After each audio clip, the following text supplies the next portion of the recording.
Kista ovarium kenapa bisa muncul? Ini 7 penyebab utamanya.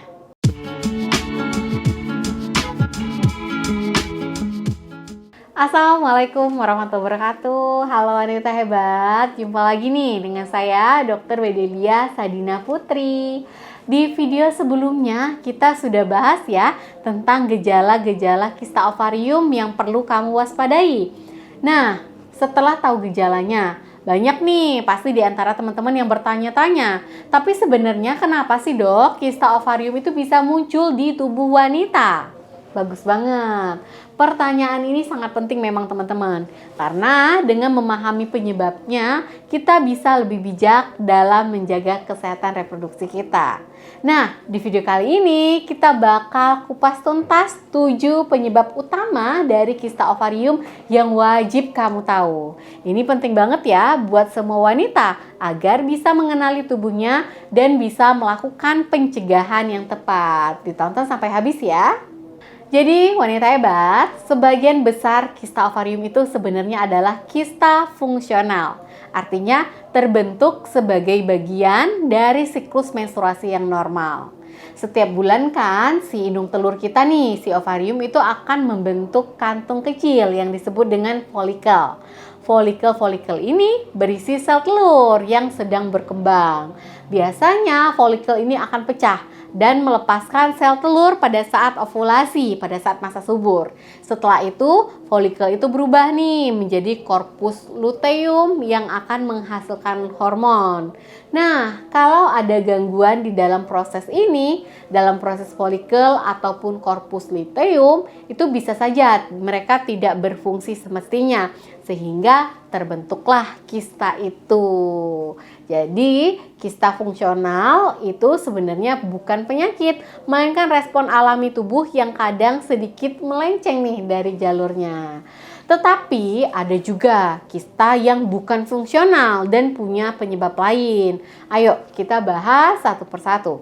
Yang pertama, kista fungsional itu karena perubahan hormonal tadi. Ini adalah penyebab kista paling umum pada wanita. Kista fungsional ini terbentuk saat ada gangguan dalam proses ovulasi. Ada 2 jenis utama teman-teman. Kista folikel, yaitu terjadi jika folikel yang seharusnya pecah untuk melepaskan sel telur justru tidak pecah dan terus tumbuh berisi cairan.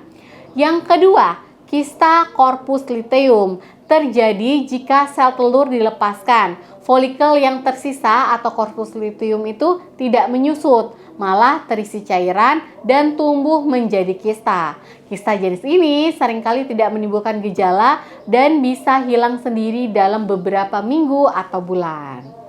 Yang kedua, sindrom ovarium polikistik atau PCOS. Nah, kalau ini biasanya didiagnosis dokter ya. Wanita dengan PCOS itu dia memiliki ketidakseimbangan hormon yang bisa mengganggu ovulasi. Jadi ovarium mereka nih mungkin menghasilkan banyak folikel, dia kecil-kecil tapi nggak mateng dan nggak bisa melepaskan sel telur.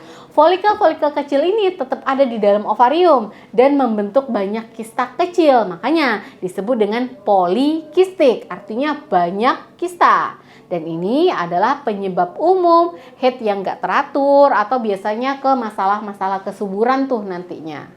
Yang ketiga, endometriosis. Itu adalah kondisi di mana jaringan yang mirip lapisan rahim atau endometrium tumbuh di luar rahim. Jika jaringan ini tumbuh di ovarium, dia bisa membentuk kista berisi darah-darah lama nih yang disebut dengan endometrioma atau kista coklat. Nah, kista ini bisa menyebabkan nyeri panggul hebat terutama pada saat haid dan juga bisa juga teman-teman mempengaruhi ke kesuburan.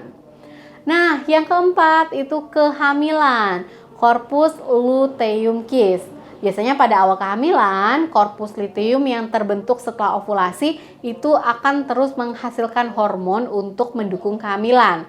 Terkadang korpus luteum ini bisa tumbuh lebih besar dan juga normal dan membentuk kista. Kista ini biasanya tidak berbahaya dan akan hilang sendiri seiring bertambahnya usia kehamilan. Yang kelima, infeksi panggul berat atau PID, penyakit radang panggul ya. Nah, kalau ini infeksi bakteri yang parah pada saluran tuba atau pada saluran ovarium gitu ya, bisa menyebabkan terbentuknya abses, yaitu kantong berisi nanah di ovarium yang bisa menyerupai kista. Dan ini biasanya disertai dengan nyeri yang hebat dan demam. Pokoknya PID ini banyak ya teman-teman. Terus yang keenam, kista dermoid atau teratoma. Kalau ini jenis kista yang lebih kompleks dan bukan kista fungsional.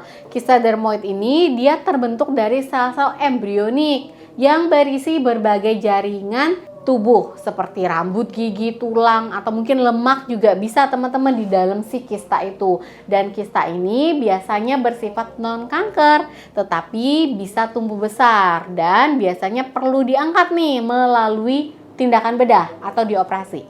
Yang ketujuh, faktor genetik. Jadi ada memang faktor riwayat keluarga itu bisa mempengaruhi. Walaupun jarang, ada beberapa jenis kista ovarium ya teman-teman, itu bisa memiliki komponen genetik. Jika memang ada riwayat kista ovarium, terutama kista-kista yang kompleks ya di keluarga kamu, resiko untuk mengalaminya itu mungkin lebih tinggi. Sekarang pasti jadi pertanyaan ya, apakah kista ovarium ini selalu berbahaya?